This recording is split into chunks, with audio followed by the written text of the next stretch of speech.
دیکھیں یہ فرشتے ہمارے لیے کہہ رہے ہیں، سبحان اللہ۔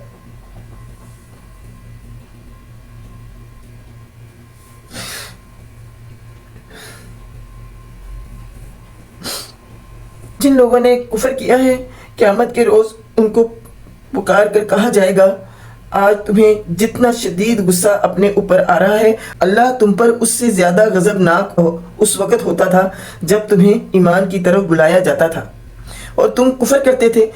وہ کہیں گے، اے ہمارے رب، تو نے واقعی ہمیں 2 دفعہ موت اور 2 دفعہ زندگی دے دی، اب ہم اپنے قصوروں کا اعتراف کرتے ہیں، کیا اب یہاں سے نکلنے کی بھی کوئی سبیل ہے؟ جواب ملے گا، یہ حالت جس میں تم مبتلا ہو اس وجہ سے ہے کہ جب اکیلے اللہ کی طرف بلایا جاتا تھا تو تم ماننے سے انکار کر دیتے تھے، اور جب اس کے ساتھ دوسروں کو ملایا جاتا تھا تو تم مان لیتے تھے۔ اب فیصلہ اللہ بزرگوں برتر کے ہاتھ میں ہے، وہی ہے جو تم کو اپنی نشانیاں دکھاتا ہے اور آسمان سے تمہارے لیے رزق نازل کرتا ہے، مگر ان نشانیوں کے مشاہدے سے سبق صرف وہی شخص لیتا ہے جو اللہ کی طرف رجوع کرنے والا ہو۔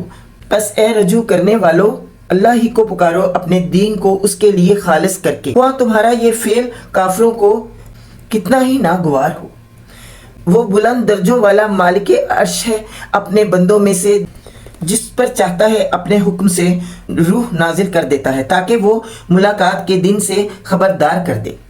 وہ دن جبکہ سب لوگ بے پردہ ہوں گے، اللہ سے ان کی کوئی بات بھی چھپی نہ ہوگی۔ اس روز پکار کر پوچھا جائے گا، آج بادشاہی کس کی ہے؟ سارا عالم پکار اٹھے گا، اللہ وحدہ قہار کی۔ کہا جائے گا، آج ہر متنفس کو اس کمائی کا بدلہ دیا جائے گا جو اس نے کی تھی۔ آج کسی پر کوئی ظلم نہ ہوگا اور اللہ حساب لینے میں بہت تیز ہے۔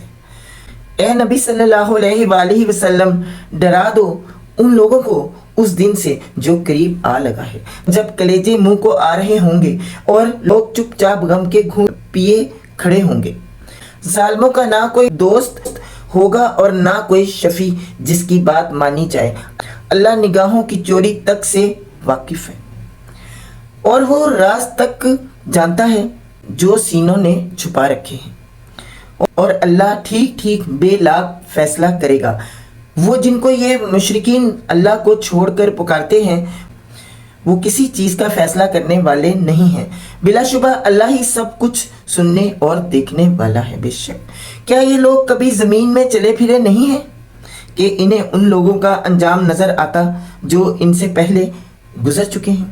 وہ ان سے زیادہ طاقتور تھے اور ان سے زیادہ زبردست اثار زمین میں چھوڑ گئے ہیں، مگر اللہ نے ان کے گناہوں پر انہیں پکڑ لیا اور ان کو اللہ سے بچانے والا کوئی نہ تھا۔ یہ ان کا انجام اس لیے ہوا کہ ان کے پاس ان کے رسول بیانات لے کر آئے اور انہوں نے ماننے سے انکار کر دیا۔ آخرکار اللہ نے ان کو پکڑ لیا، یقیناً وہ بڑی قوت والا اور سزا دینے میں بہت سخت ہے۔ ہم نے موسیٰ علیہ السلام کو فرعون اور حامان اور قارون کی طرف اپنی نشانیوں کو نمایاں سند ماموریت کے ساتھ بھیجا، مگر انہوں نے کہا ساحر ہے، کذاب ہے۔ پھر جب وہ ہماری طرف سے حق ان کے سامنے لے آیا تو انہوں نے کہا، جو لوگ ایمان لا کر اس کے ساتھ شامل ہوئے ان سب کے لڑکوں کو قتل کرو اور لڑکیوں کو جیتا چھوڑ دو۔ مگر کافروں کی چال اکارت ہی گئی۔ ایک روز فرعون نے اپنے درباریوں سے کہا، چھوڑو مجھے، میں اسی موسیٰ علیہ السلام کو قتل کیے دیتا ہوں اور پکار دیکھے اپنے رب کو۔ مجھے اندیشہ ہے کہ یہ تمہارا دین بدل ڈالے گا یا ملک میں فساد برپا کرے گا۔ موسیٰ علیہ السلام نے کہا، میں نے تو ہر اس متکبر کے مقابلے میں جو یوم الحساب پر ایمان نہیں رکھتا اپنے رب کی پناہ لے لی ہے۔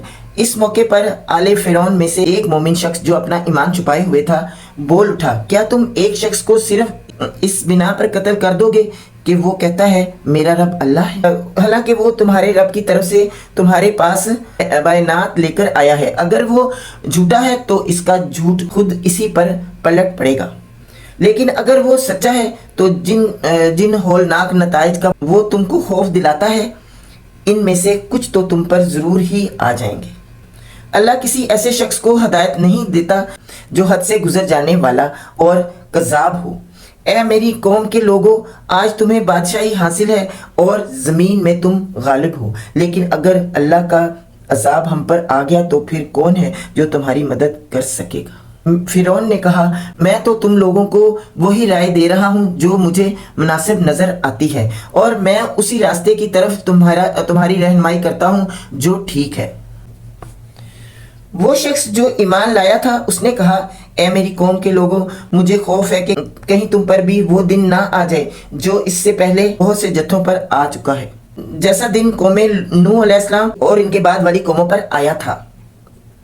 اور یہ حقیقت ہے کہ اللہ اپنے بندوں پر ظلم کا کوئی ارادہ نہیں رکھتا۔